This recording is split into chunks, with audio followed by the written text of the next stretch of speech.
Ay, tan chistosos, ay. No, mentiras, me dan hasta ganas de decirle a mi mamá que quede aquí conmigo, aquí atrásito. Esto da mucho susto, gente. Pero bueno, esperamos que sea el Señor hablando.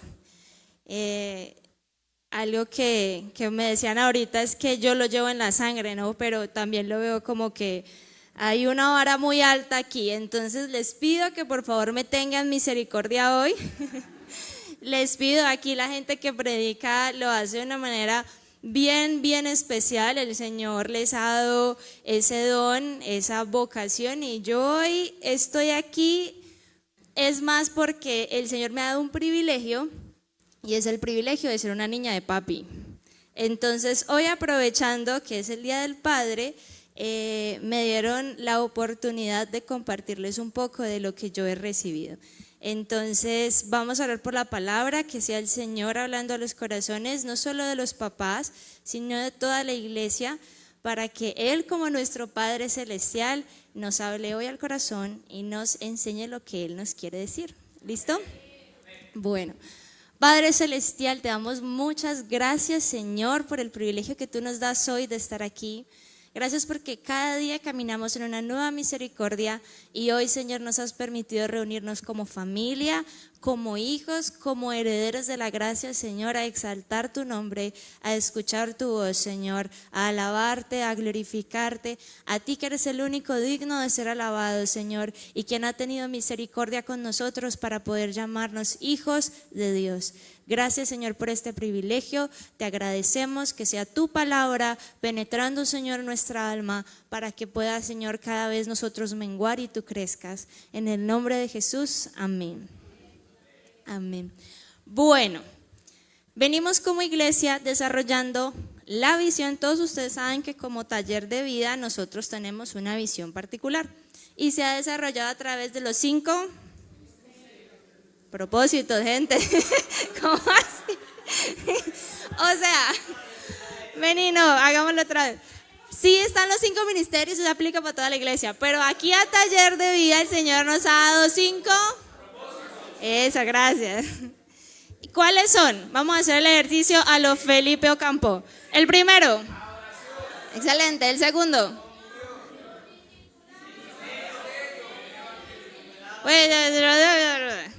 Primera oración, check. Ese lo hemos visto como 2 meses, ¿no? Ahora el segundo. Comunión, excelente. El tercero. Discipulado. El cuarto. Ministerio. Y el quinto. Evangelismo. Correcto. Bueno, va a tocar seguir repitiéndolo todos los domingos, ¿no? A ver si no lo aprendemos. Y hoy comenzamos, hemos estado desarrollando el propósito de la adoración, pero hoy comenzamos con el propósito de la comunión. Qué mejor día aprovechar para el Día del Padre para hablar de este tema. Pero entonces vamos a recordar algo que yo creo que los que llevamos aquí un tiempito tenemos aquí marcado en la cabeza, que el pastor Juan Carlos nos ha enseñado, y es: ¿cuál es la palabra en el Nuevo Testamento, en el griego, para comunión? Koinonia. Uy, pastor, ¿sí vio? Se le olvidó.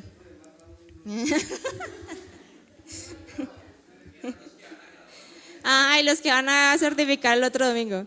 Bueno, la palabra en el Nuevo Testamento para comunión es koinonia. Repitan. Koinonia. Sí. Está derivada del koinos y significa común o compartido, ¿sí? Va más allá de la convivencia, ¿sí? Implica participación activa en una vida compartida, ¿sí? Es un vínculo más profundo, no es solamente estar al lado del otro, es una vida compartida, ¿sí? Y esto no nace de una idea humana. De hecho, entendemos y vemos cómo funciona la comunión desde antes de la creación del mundo en la perfecta Trinidad, que sabemos, Dios es uno, pero también es Dios trinitario, Padre, Hijo y Espíritu Santo. Antes de la creación, Dios ya vivía en una comunión perfecta, ¿sí? Ellos compartían eternamente desde antes. Por eso cuando van a hacer la creación, Él dice: hagamos al hombre, él habla en plural, él se habla a sí mismo siendo Dios, siendo Padre, Hijo y Espíritu Santo, ¿sí? Entonces en Dios no existe la soledad, no existen los cuzumbos solos como los conocemos en nuestra cultura. Y Dios nos ha impreso a nosotros en nuestro espíritu esa misma esencia. Nosotros somos hechos a imagen y semejanza de Dios. Entonces podemos ver en Juan 17:21 como él dice, para que todos sean uno, como tú, oh Padre, en mí y yo en ti. ¿Sí? Para que el mundo crea que tú me enviaste. Él habla de una comunión perfecta, que la vemos en la dinámica de la Trinidad. Y con esa misma esencia relacional, Dios creó al ser humano. ¿Sí? Como les decía, no como un lobo solitario, no para andar solo, sino como para ser parte de una comunión. Y se ven muchas dimensiones. ¿Sí? Adán fue hecho imagen y semejanza de Dios, que como lo vemos en Génesis 1, y asimismo, él creó 4 dimensiones de una vida en comunidad, ¿sí? Cuando el humano fue creado a imagen y semejanza de Dios, las 4 dimensiones, ¿cuáles son? Dios nos creó para vivir en comunidad, primero con Dios, ¿sí? La idea es que nosotros vivamos una vida de dependencia con el Señor, una vida en Él y Él en nosotros, para que asimismo Él pueda glorificarse a través de nosotros. Pero también creó una dinámica con nosotros mismos, integridad interior, ¿sí? Cómo funciona la autopercepción, la identidad en Cristo y sin vergüenza, sin fragmentación, sin distorsiones. También la comunidad con los demás, relaciones de amor honesto, de buena convivencia, de amar al otro, así como me amo a mí mismo. Y por último, con el entorno, una mayordomía responsable, gozosa. El Señor nos mandó a administrar desde incluso antes de la caída. Pero en la caída estas 4 dimensiones generan 4 fracturas. Creo que está Sari. Sari, ¿me ayudas con Génesis 3, por favor?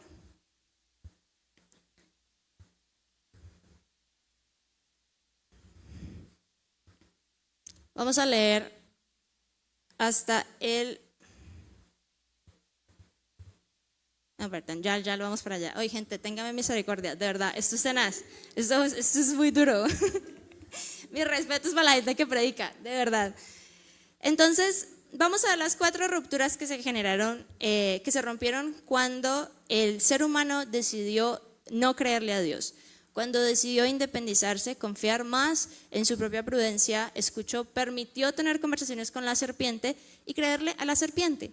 Entonces, esas 4 dimensiones, ¿cómo se ven? Yo creo que más o menos ya las hemos conocido e identificado. La primera, la más importante, lo más básico, la ruptura de nuestra relación con Dios. Esa vida en comunión se quebró. Adán se escondió, ¿sí? El miedo reemplazó su confianza. Él dejó de creer en lo que Dios le había dicho. Él dejó de ver lo que Dios había hecho, que era darle absolutamente todo, para sentir miedo. ¿Sí? Entonces el pecado lo que generó fue una distancia entre el hombre y su creador que el ser humano no podía cruzar por sí mismo. Hubo una ruptura porque Dios es santo y Dios no se puede relacionar con el pecado. Y habiendo ya pecado en nosotros, se generó una distancia, una ruptura que no podíamos solucionar entre nosotros mismos. Génesis 3:9, porfa, Sari. Y entonces Jehová Dios llamó al hombre y le dijo, ¿dónde estás? Adán ya estaba lejos, estaba en una posición diferente frente a Dios, ¿sí? Ahora, la segunda ruptura, que es la ruptura consigo mismo. Pero esto en la Biblia lo vemos estrechamente relacionado con la tercera, que es la ruptura con los demás, ¿sí? Estas 2 rupturas no pueden entenderse por separado porque están íntimamente conectadas. Lo vemos en Mateo 22:39. Amarás a tu prójimo como a ti mismo, ¿sí? implica que ambas son codependientes. Así como yo trato al otro, así mismo me autopercibo. Si yo me entiendo superior, voy a tratar al otro como inferior. Si yo me siento inferior, voy a tratar al otro con una superioridad de pronto que no es saludable. De pronto no, una superioridad que no es saludable, ¿sí? Se van a generar heridas. Entonces, la raíz de cómo trato a los demás es la relación que tengo, está directamente relacionada con cómo me trato a mí mismo.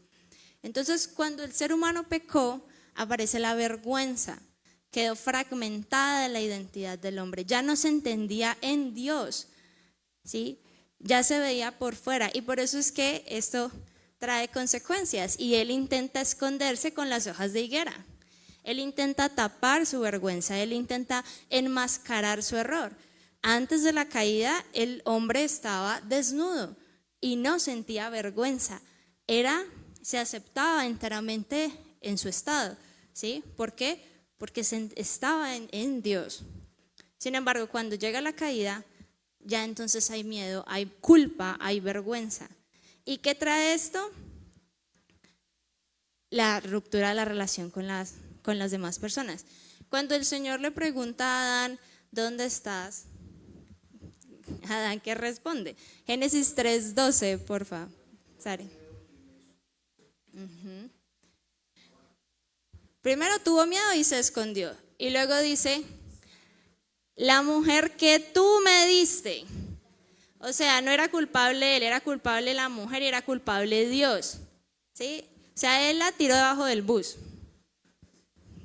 ¿Sí? Yo no sé cuánto tiempo llevaban juntos antes de la caída, pero fue como rapidito, ¿no? No, yo no, fue ella. ¿Y qué generaría eso en una relación? Si a ustedes con su pareja les pasara eso. No, yo no fui, fue él. Métanlo a la cárcel. No, yo no. ¿Sí? Yo lo dejo morir. Entonces, ¿qué tipo de ruptura generaría eso en una dinámica de pareja? ¿Se pueden imaginar? Entonces, una identidad rota produce vínculos rotos. ¿Sí? Y por último tenemos la cuarta ruptura, que es la ruptura con el ambiente a causa de, como consecuencia de la decisión que tomaron Adán y Eva de separarse de Dios, de darle la espalda. Entonces la tierra fue maldita, ¿sí? Fue una consecuencia.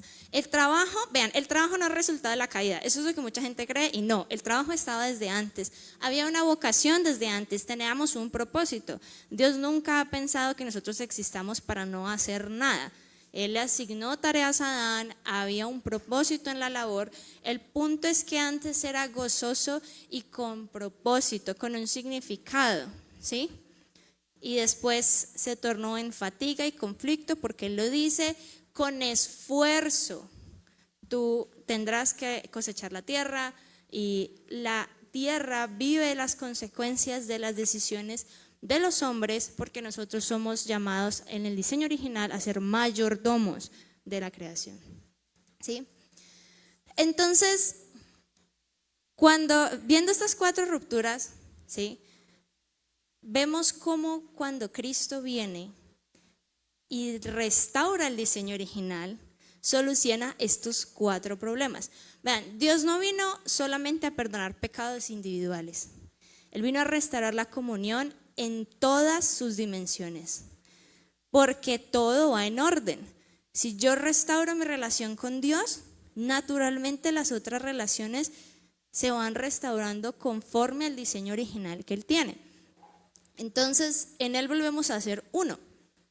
El diseño original no fue que el Señor sabía que el plan iba a fallar y armó un plan B. Él nos dio una ruta para regresar al que siempre fue el diseño, una vida de comunidad, una vida de dependencia, una vida en Dios, ¿sí? Entonces, ¿cómo restaura Él estas cuatro dimensiones? Con Dios rasgó el velo. Nos permite ser justificados delante del Padre para acercarnos confiadamente al trono de la gracia. ¿sí? Nos da una entrada otra vez a acercarnos a nuestro Padre Celestial, porque Él es santo y el que no es santo no puede relacionarse con Él, pero a través de la obra de Jesucristo, Él nos justifica, Él nos santifica. La sangre de Jesús está delante del Padre, mostrando que Él ya pagó nuestra cuenta y por eso podemos acercarnos a Él, ¿sí? Entonces, somos reconciliados con el Padre. Lo vemos en Romanos 5:10, Efesios 2:18. Perdón, es que hay mucho por tratar, entonces no vamos a ver todos los versículos, solo algunos, para que por favor lo tengan en cuenta. La segunda ruptura, la restauración con nosotros mismos. Él nos da una nueva identidad, ¿sí? Porque si alguno está en Cristo, nueva criatura es, ¿sí? Él nos da un nuevo nombre, Él nos ve como lo que Él siempre pensó que deberíamos ser, no solamente como lo que el pecado hizo de nosotros. Entonces, ya no estamos bajo condena, ya no somos esclavos, Él nos da la identidad de hijos, ¿sí? La tercera, la ruptura de la relación con los demás. Cristo destruye la pared de separación, ¿sí? Podemos ver en Hechos de los Apóstoles cuando ya el Espíritu Santo ha descendido y ver cómo funciona la iglesia primera, que es el anticipo visible de ese diseño restaurado en donde ellos todo lo compartían. Esto lo estamos viendo los miércoles full, perseveraban en la doctrina, en comunión unos con otros. Bueno, sí, ustedes me entienden, hay muchas cosas que implica la comunión. Y por último, la restauración con la naturaleza. Sabemos que la naturaleza gime por la manifestación de los hijos de Dios. Un buen hijo de Dios es un buen mayordomo de los tesoros que Él ha puesto en nuestras manos, ¿sí? Entonces, vemos cómo el Señor hizo una obra perfecta. Al Señor no se le escapa nada. Esto no se trata de simplemente que el juez ya nos declaró inocentes y ya. No, Él restaura esta dinámica de comunión donde todas y cada una de las áreas de nuestra vida vuelven a estar bajo el diseño que Él tenía. Oh my God, qué miedo. Perdón, mi papá me tomó una foto y me intimidé.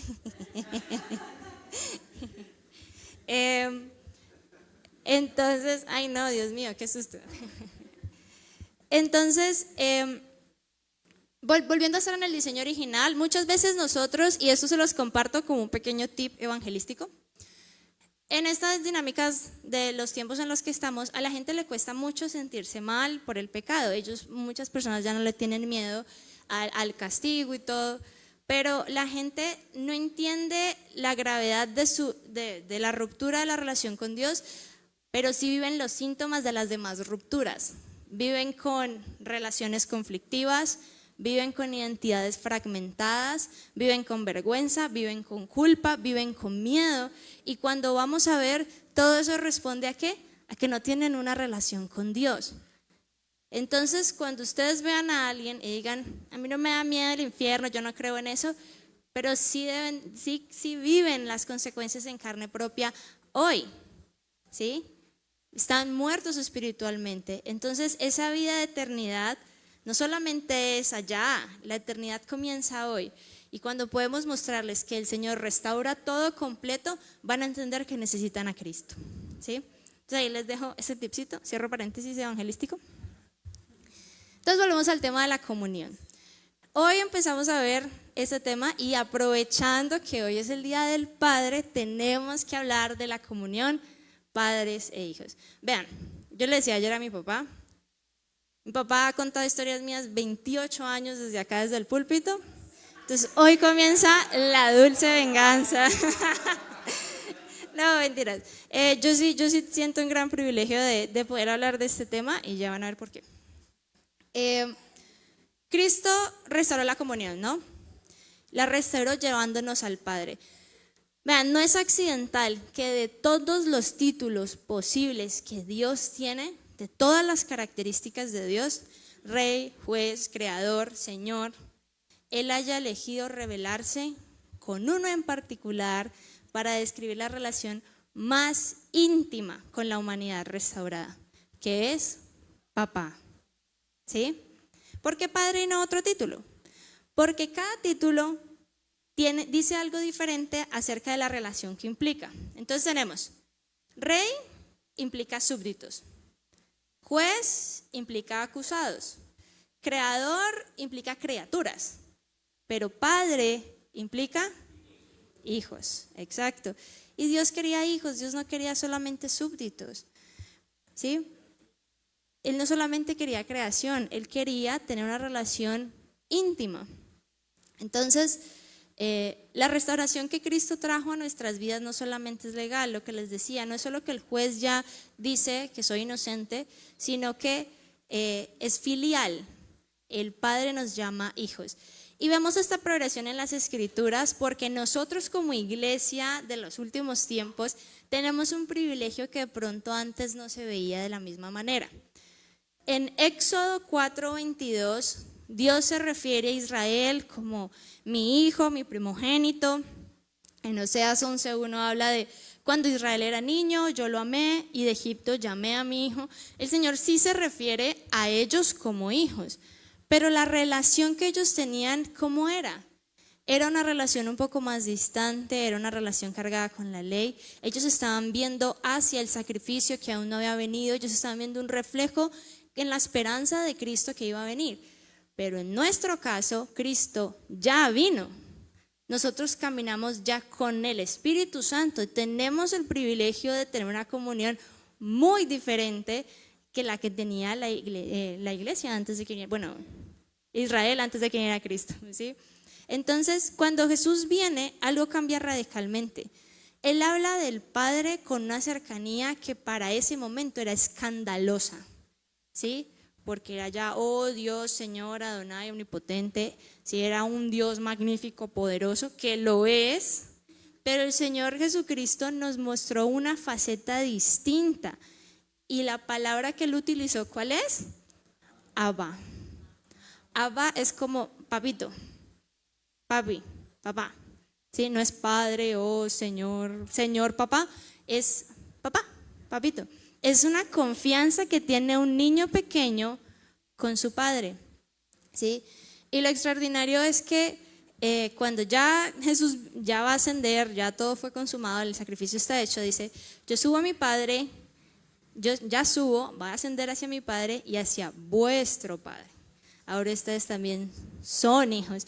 Y a mí me encanta ese versículo de cuando Pablo habla hacia los romanos, que dice, en Romanos 8, 15 y 16, porfa, Sari, este versículo hay que leerlo juntos, es bien importante. Romanos 8, 15, 16. A ver, leámoslo juntos. Pues no habéis recibido el espíritu de esclavitud para estar otra vez en temor, sino que habéis recibido el espíritu de adopción por el cual clamamos, Abba Padre. Esto sí, el Espíritu mismo da testimonio a nuestro espíritu de que somos hijos de Dios. ¿Sí? Si Dios escogió este título por encima de otros títulos, que no significa que Dios no lo sea, Dios es creador, Dios es juez, ¿sí? Es rey, exacto, pero Él escogió este título específicamente para darnos una nueva identidad que nos posiciona en una posición, valga la redundancia, distinta a la de un súbdito, a la de un siervo. Entonces, la figura en la tierra de los papás no es un accidente cultural, es un reflejo intencional de algunas de las características de Dios, ¿sí? La paternidad no es un invento humano, es parte del diseño divino de Dios, ¿sí? Entonces, eso nos pone a los papás en una posición de honra que Dios mismo diseñó. Y de eso es de lo que yo les quiero hablar hoy, a los que llevan ese título, papás, ¿sí? Vean, cuando uno es chiquito, uno ve a los papás como héroes, ¿sí? Los papás son, bueno, cuando uno es niño, pues chiquita soy, pero niño, ¿sí? A ver, más menor. Entonces, Cuando uno es menor, es niño, uno ve a los papás como héroes. Los papás son perfectos. Mi papá es el más fuerte, mi papá es el más rápido, mi papá es el más inteligente, mi mamá es la más linda, mi mamá es la más sabia. Son perfectos. Y conforme uno va creciendo, esa imagen se contrapone con la humanidad de los papás, ¿sí? Puede ser temprano, puede ser más tarde, pero entonces uno empieza a notar, a lo mejor no es perfecto, a lo mejor no es el más fuerte o el más grande o el más rápido, ¿sí? Y algo que descubrí es que el más lindo sí, papá, el más lindo sí. Entonces, algo que descubrí es que uno de los grandes problemas en la adolescencia es eso, el proceso de descubrir que mis papás se equivocan. Y eso genera muchos conflictos por el impacto que tiene la relación de los padres con los hijos. Pero conforme vamos creciendo y vamos siendo nosotros mismos adultos humanos con problemas y con situaciones y nos damos cuenta de lo berraco que es ser papá, entonces uno empieza a ver a los padres con ojos diferentes. Y hoy quiero que como iglesia podamos identificar en esa relación paternal que el Señor ha impreso en el corazón de los papás algunas de sus características que tanto ellos, solo ellos como papás, pueden traer aquí a la congregación. Cada día de la madre y muchos otros días resaltamos características del amor maternal, ¿cierto? El amor incondicional de las madres, la ternura, el cuidado, que son absolutamente ciertas y absolutamente importantes, pero hoy vamos a hablar de esas cosas que traen los papás, que son tan importantes para el crecimiento saludable e integral de la iglesia, ¿sí? Entonces, vemos en esa relación paternal que Dios restauró a través de la cruz, las características de lo que Él ha impreso en la figura paternal. Miren, yo le decía específicamente a Pipe, yo no quiero hacer ningún regaño aquí a lo que un papá debería hacer. Yo lo que quiero es recordarle a los papás lo que Dios ya les dio, ¿sí? Él ya ha impreso eso en ustedes. Entonces lo que queremos es recordarlo. Y Dios ha puesto en ellos algo que yo quise llamar, hablando de los papás como héroes, algunos de los superpoderes que Dios le dio a los papás, que son características de su persona en ellos, ¿sí? Entonces quiero recordarles 3 importantes. El primero, un papá tiene el superpoder de afirmar la identidad de sus hijos, ¿sí? En Mateo 3:17 Jesús es bautizado. Él todavía no ha hecho ningún milagro, ¿sí? Él todavía no ha predicado, él todavía no ha hecho la obra completa, él no ha resucitado a nadie, él apenas va a empezar. Y entonces vemos que él le dice, este es mi hijo amado en quien tengo complacencia. La afirmación vino antes del desempeño, ¿sí? El padre no dice, este es mi hijo amado porque hizo estas cosas. Él dice, este es mi hijo amado en quien tengo complacencia. Él afirma la identidad de su hijo. Un papá tiene la capacidad de tener un impacto tan importante a la hora de un hijo preguntarse, ¿quién soy yo? ¿Qué soy yo? O sea, esto opera de una manera diferente a la mamá. Y yo les pongo este ejemplo. No es lo mismo que la mamá le diga a uno que uno es lindo a que se lo digan otras personas, ¿o no? Porque es como, sí, mi mamá me ama, mi mamá mi mamá siempre me va a ver lindo porque es mi mamá. Pero yo les cuento a mi papá, hablando de la dulce venganza, mi papá es capaz de decirme esas uñas tan feas. Ay, no, porque mi papá no tiene el mismo cableado que mi mamá. Y mi papá no ve todo lo que yo hago como lindo. Pero cuando mi papá me dice, ¿estás muy bonita hoy? Ay, es diferente, ¿sí? Es distinto. Porque ambos amores se complementan. El amor incondicional de la mamá tiene un impacto en la identidad de los hijos, pero la afirmación de los papás tiene otro impacto. Creo que aquí todos nos podemos relacionar, pero ganar la admiración de un papá es muy diferente, ¿sí? ¿A quién como hijo no le gustaría tener la admiración de su papá? ¿Sí? Tiene un impacto distinto. Yo sé que mi mamá me ama y somos las mejores amigas del mundo, pero yo quiero que mi papá me diga, dice, ¿sí? Tiene un impacto diferente en la vida, en el crecimiento, en el desarrollo de la identidad. Te amo, papi.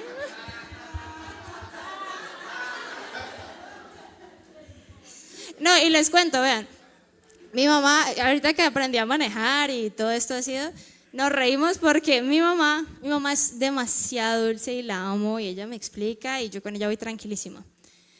Pero sale mi papá a abrirme cuando voy a parquear. Vean, yo no he atropellado a nadie porque él no se me ha montado de copiloto. Cuando él sale, yo como que me tensiono, yo como que, ay Señor, yo lo quiero hacer bien. Y así tensionada, le estrellé una puerta entrando el carro a la casa. Cuando ven el carro de mis papás, el rayón de la puerta derecha, esa fui yo. Entonces, hay un impacto distinto, la relación es muy diferente. Entonces, no es casualidad que Proverbios 18 diga, la muerte y la vida están en poder de la lengua. Algo que les quiero decir a los papás es que estos superpoderes ustedes los tienen, están.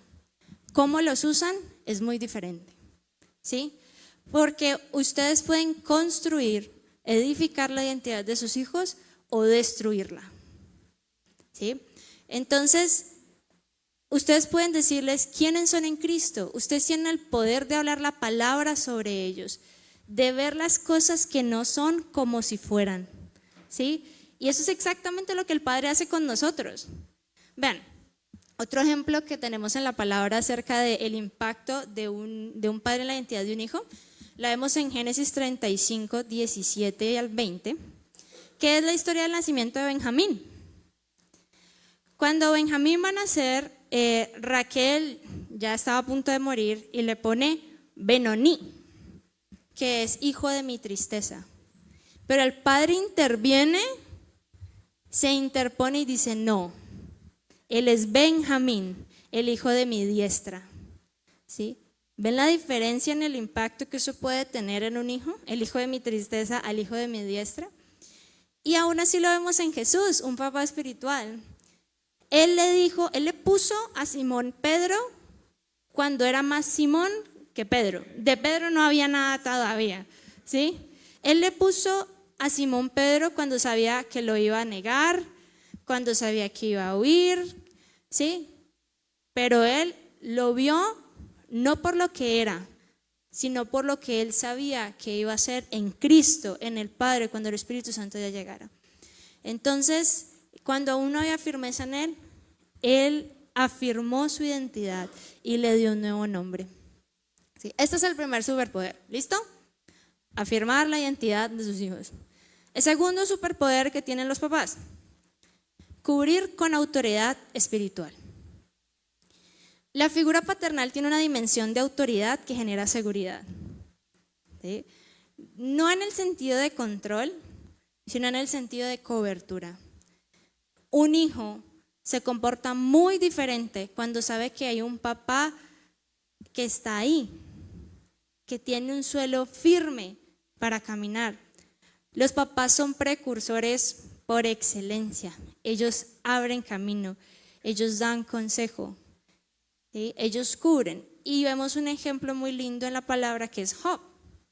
En medio de toda su historia, Job hacía algo bien particular y es que él, Job 1.5, por favor. Job 1.5. Sí, y acontecía que habiendo pasado en turno los días del convite, Job enviaba y los santificaba y se levantaba cada mañana y ofrecía holocaustos conforme al número de todos ellos. Porque decía Job, quizá habrán pecado mis hijos y habrán blasfemado contra Dios en sus corazones. De esta manera hacía todos los días. Job era un papá que intercedía por sus hijos. Él los cubría con intercesión. No esperaba que pecaran para reaccionar. Él lo hacía porque sí, porque no y por si acaso. ¿Sí? Esa es una cobertura constante, proactiva. Es una cobertura efectiva de rodillas. ¿Sí? Esa es la autoridad espiritual de un papá. No es el que grita más fuerte, es estar parado delante de Dios por los suyos, porque a él se le dio la responsabilidad. Y si el papá está parado, firme, la casa está protegida. ¿Sí? Entonces, en Efesios 6:4 dice: y vosotros padres, no provoquéis a ir a vuestros hijos, sino criadlos en disciplina y amonestación del Señor.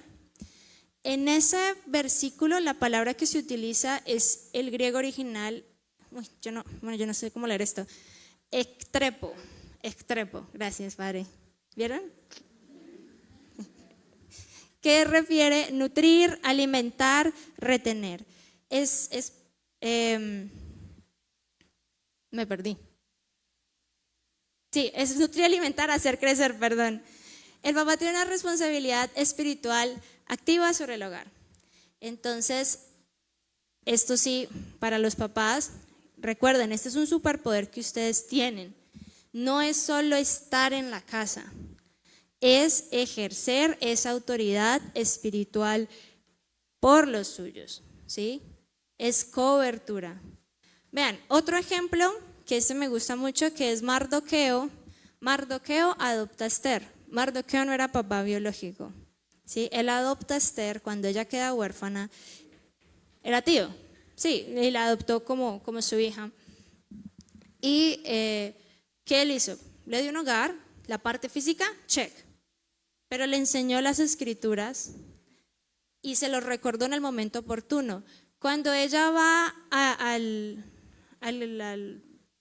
castillo, a la casa del rey, él sigue estando pendiente. Dice que él se paseaba para ver cuándo salían las muchachas para echarle ojito a su hija. Él estaba pendiente de ella. Y cuando él llegó el momento más crítico, donde Esther tenía que presentarse delante del rey para interceder por su pueblo y tenía miedo, ¿quién estuvo ahí para recordarle su responsabilidad, para cubrirla? Estuvo Mardoqueo, ¿sí? Entonces, la cobertura no es para encarcelar al hijo, es para darle una plataforma segura desde la cual puede impulsarse hacia su propósito. ¿Listo? Entonces, ¿cuál era el primer superpoder? Afirmar la identidad. Gracias, papi. Eso es lo máximo. Y segundo, ¿cuál es el segundo superpoder? Cubrir con autoridad espiritual, correcto. Y por último, el tercer superpoder es lanzar con propósito. Hay algo que las mamás, yo digo las mamás porque a mí todavía no me ha tocado, probablemente yo sea igualita, pero hay algo que las mamás hacen no por error, sino porque son diferentes, y es retener. Aquí están más protegidos mis polluelos, aquí al ladito mío, aquí conmigo es protección absoluta, yo estoy tranquila, ¿sí? Pero el papá no es así. El papá tiene la capacidad única de impulsar, de soltar. Y yo me acuerdo cuando mi papá, cuando yo estaba haciendo, yo le saqué, vean, de mi papá ustedes le ven la cabeza canosita. Bueno, la mitad se la saqué yo y la otra mitad se la sacaron ustedes. Yo no me responsabilizo por ellas. Porque yo le di muchos problemas a mi papá en su momento, a mis papás en su momento. Y yo me acuerdo cuando mi mamá decía, no, ella no puede ir porque no. Y mi papá llegó a un punto en que le dijo, déjela, vaya. Ella ya se le enseñó, y él fue el que dijo, la palabra está sembrada. Que aprenda, ella tiene que aprender solita. Mi mamá me acompañó en la universidad, me acompañó al salón de clases. Mi mamá, no en el colegio, en la universidad, me llevó hasta el auditorio. Mi papá me hubiera dejado en la puerta, que te vaya muy bien, bye. Y mi papá me hubiera mandado en bus, ¿sí? Que es una diferencia. Y eso no hace que el amor de papá sea menos. Es la confianza de ellos ya están grandes, que aprendan, que crezcan.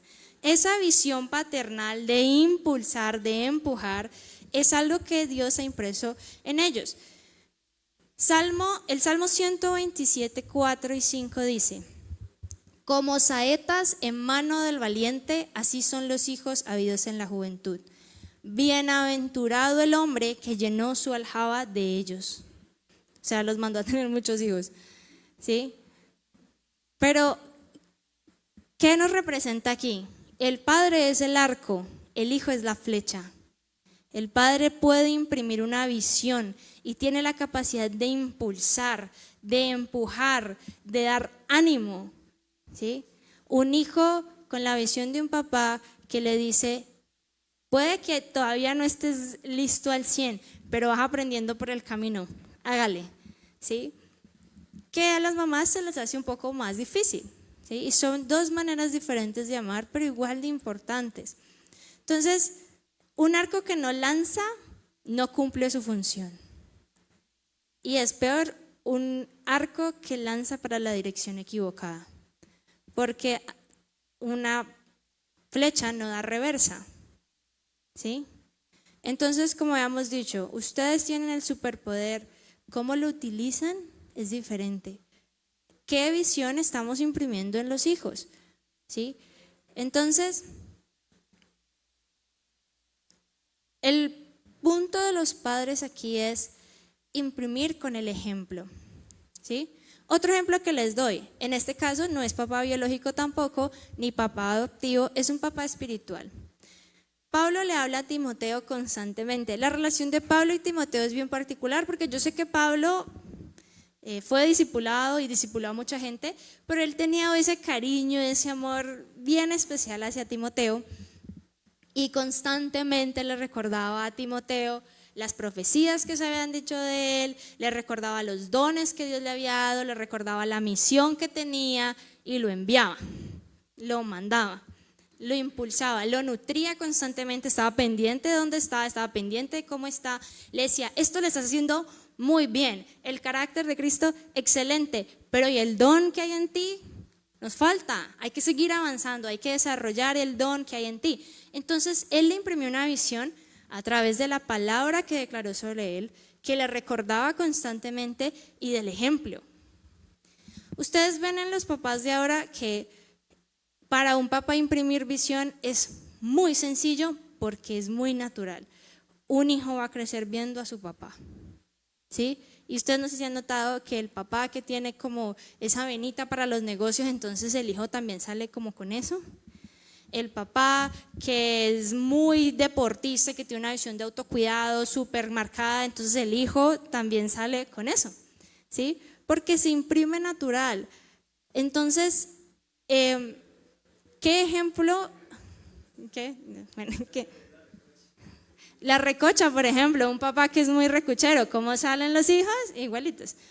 Entonces, lo que podemos ver es que lo que ustedes hacen imprime visión. Hacia esa dirección van sus hijos, ¿sí?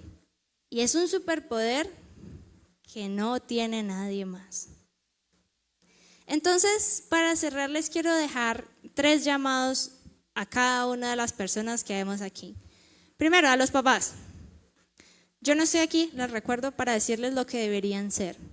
Yo estoy aquí para recordarles lo que ya son y lo que Dios ha puesto a disposición de ustedes a través de la obra de Jesucristo, de Cristo en mí, ¿sí?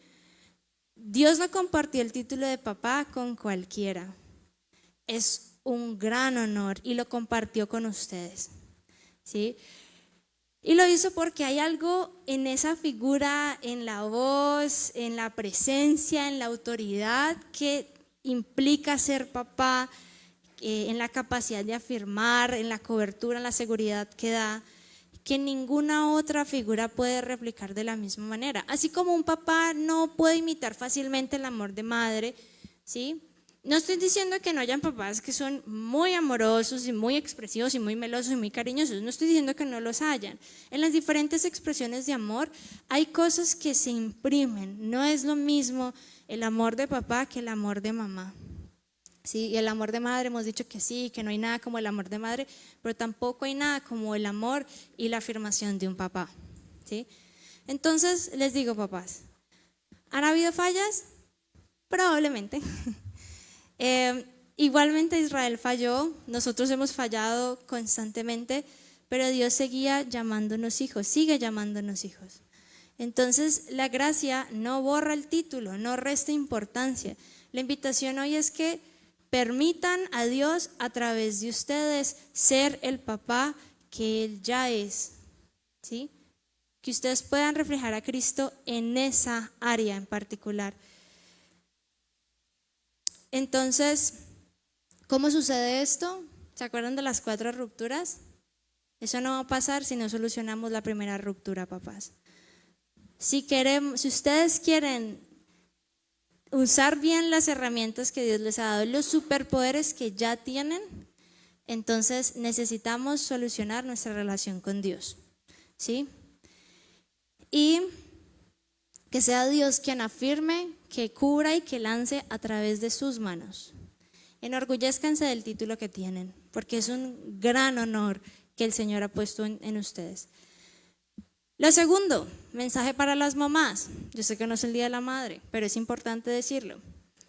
Hay cosas que los papás hacen diferentes y eso no significa que esté mal, ¿sí? Tal vez más callado, tal vez más directo, tal vez con menos palabras.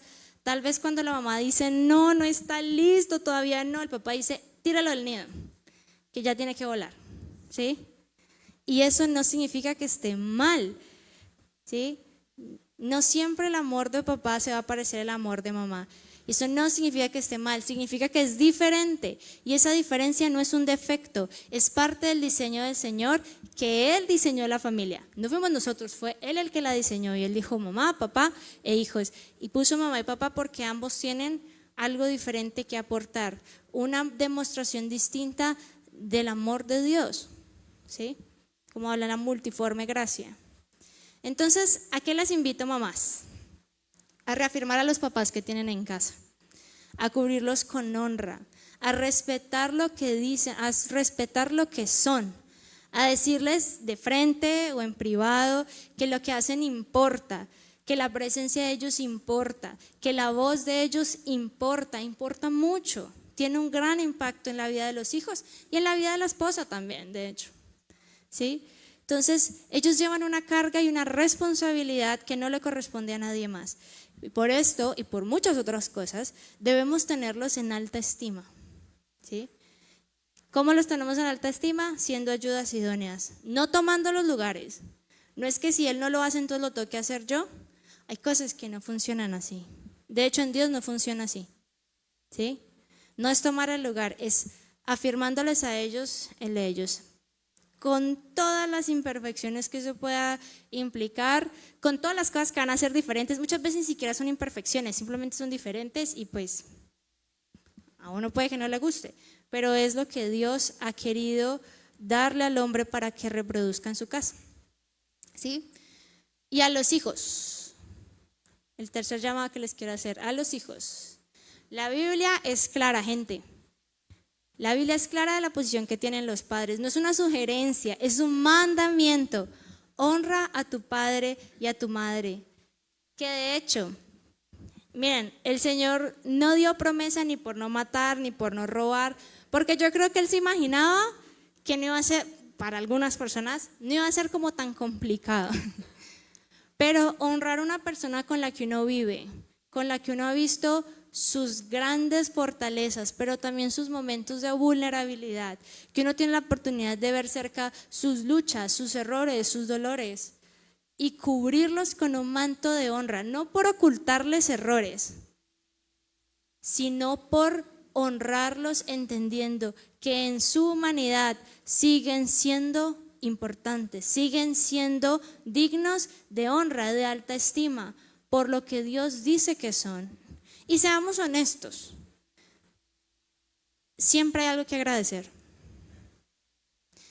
Con un corazón agradecido uno puede realmente, con la gracia que Dios nos ha dado, al ver con gracia a nuestros papás, nos da la oportunidad de ver todas esas cosas buenas que ellos sí hacen, sí hicieron.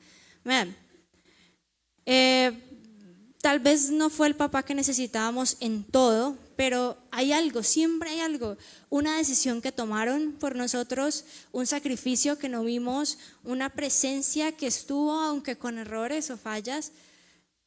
Porque, vean, cuando ya uno es adulto, les repito, uno empieza a ver lo duro que es, ¿sí?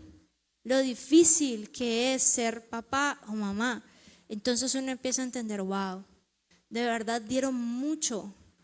Y ahora uno entiende, ok, ¿la fuente cuál es? El papá perfecto. E incluso aquellos papás que de pronto no son conocedores, hay algo que agradecer. ¿Sí? Entonces les llamo a que sean agradecidos, no los castiguen, no los pongan en estándares imposibles de cumplir, porque ningún papá va a cumplir con esos estándares, porque ustedes tampoco cumplen con esos estándares de hijos perfectos. Entonces, ¿cómo los vamos a someter a ellos a ese criterio? ¿Sí? Y seamos como los dos buenos hijos de Noé, que en su momento de desnudez lo cubrieron, ¿sí? Ese es el llamado que les hago hoy. Cúbranlos con un manto de honra, porque Noé se emborrachó y toda la vuelta y tuvo sus errores y sus vainas, que yo estoy segura que los tuvo, pero no dejó de ser llamado uno de los héroes de la fe. Pero el hijo que se burló de él en su desnudez y abusó de ese estado en el que estaba, ese sí fue maldito para todas las generaciones. Vean el impacto que tiene la honra a los padres. Y como Dios sabía que nuestro corazón de pronto necesitaba ser seducido porque puede ser difícil, dio promesa. ¿Quieren que les vaya bien en la vida? ¿Quieren prosperar? Honren a sus papás. No por lo que ustedes creen que deberían ser, sino por lo que Dios ya dijo que son. Por eso tenemos que honrarlos. ¿Listo? Y aprovechen que hoy es el Día del Padre y se lo dicen. Bueno, entonces, para ya concluir definitivamente, yo sé que llevo aterrizando como media hora, pero eso es herencia. Vean, culpen a mi papá. Les digo, Dios eligió llamarse Padre, no por casualidad, porque quería hijos, porque quería súbditos, porque quería una relación de dependencia en esa fragilidad, ¿sí? Y en ese cuidado que Él da. Papás, el poder de afirmar, de cubrir y de lanzar no lo inventaron ustedes, ¿sí? Lo heredaron del Padre. Pero hay una clave importantísima para ser un buen padre, y es que primero hay que identificarnos como hijos de Dios, ¿sí? No podemos dar de lo que no hemos recibido. Por eso, esto no es un llamado a un regaño a que se esfuercen más. Es un llamado a reclamar lo que Jesús ya ganó en la cruz, que es el privilegio de poder decir yo en Él y Él en mí. Y Él a través de ustedes va a reflejar a Cristo, Él en ustedes va a reflejar al Padre también. Esas características del Padre que necesitamos que se vean al interior de la iglesia. No importa el tipo de papá que sean, lo que les decía, tenemos papás biológicos, tenemos papás adoptivos, tenemos papás espirituales, pero hombres, en ustedes está ese sello que Dios les dio, que no le dio a las mujeres de la misma manera. Entonces aprópiense de eso. ¿Y cómo nos apropiamos? Teniendo la capacidad de reconocerse no solo como papás, sino como hijos, hijos de Dios. Entonces, no importa cómo fue su papá terrenal, mi papá terrenal es buenísimo, pero no importa el papá terrenal que hayan tenido, no importa si ese ejemplo que quisiéramos ver no estuvo, ¿sí? Dios no te está pidiendo que repitas lo que viste, lo que ya fue en tu vida. Dios no te está pidiendo que sigas el ejemplo de hombres. Él te está pidiendo que le permitas a Él, a través tuyo, reflejarlo a Él, ¿sí? Y tenemos un papá perfecto. Él les ofrece lo que probablemente algunos nunca tuvieron, ¿sí? Lo que probablemente algunos nunca recibieron. Y uno lo puede ver, uno puede ver papás transformados. Por lo menos algo que yo le admiro mucho a mi papá es el hecho de que yo nunca conocí a mi abuelo, realmente no sé cómo fue, pero entiendo que la relación entre tantos hijos no fue la más cercana, sino hasta el final. Y hubo muchas cosas que papá de pronto no recibió, pero hay muchas cosas que yo recibo de mi papá que él recibió de Dios. Puede que no de su papá terrenal, pero yo sí la recibí. Él comenzó con esa herencia, que yo espero que Juan Pablo, cuando sea papá, también lo pueda replicar en sus hijos. No sabemos cuándo sea eso, gente, no se emocionen. Sí. Entonces, Dios ofrece lo que nunca tuvimos, y hay un padre que los está llamando hoy, ¿sí? Y antes de que ustedes hagan o se desempeñen o den todos esos frutos, antes de que, como Jesús, antes de que resucitara, antes de que hiciera milagros, antes de eso, antes de que ustedes sean lo que creen que tienen que ser, Él los está llamando hoy y les dice: este es mi hijo amado, en quien yo encuentro complacencia. Puede que tú no te veas como lo que crees que debería ser un papá, pero Él ya te ve y se deleita en ti, ¿sí? Él ve lo que no es como si fuera, y es hacia eso a lo que caminamos. Al que comenzó la obra, la terminará, ¿sí? Entonces la invitación no es a esforzarse más, es a convertirse en hijo. Solo desde ahí ustedes van a poder darle algo real a sus hijos. Entonces el Padre los espera. Que un día sus hijos digan lo que yo hoy puedo decir de mi papá. Y es que mi papá, hay gente, yo no podía estar aquí sin llorar, perdón. Mi papá me hizo fácil ver a Dios como papá. Trasladar esa confianza fue sencillo, ¿sí? Entonces, que sus hijos puedan decir eso de ustedes algún día, ¿sí? Y hoy quiero orar, Señor, por estos papás. Iglesia, les pido que cerremos los ojos y vamos a orar y vamos a bendecir a estos padres, Señor. Padres biológicos, padres adoptivos, padres espirituales, Señor, que tú has traído a esta conversación. Ha habido un espíritu de orfandad que ha hecho mucho daño a nuestras congregaciones, a nuestra iglesia. Pero tú mismo has dicho que tú has puesto en nosotros un espíritu que da testimonio y por el cual podemos decir: Abba Padre, Señor. Abba Padre, tú no eres un padre lejano, tú no eres un padre como de pronto el papá terrenal que tuvimos fue. Tú eres un Padre perfecto, eres un Padre amoroso, eres un Padre misericordioso. Eres un Padre que disciplina no desde el enojo, sino desde el amor. Eres un Padre que cuida, eres un Padre que cubre, eres un Padre que lanza, que da propósito, Señor. Gracias, Señor, por estos padres, los honramos, Señor. Honramos lo que tú has impreso en ellos. Los tenemos por alta estima porque son importantes, porque has dado sabiduría a ellos, porque, Señor, has puesto en ellos esa esencia de la paternidad que tú has querido revelar a nuestras vidas, Señor.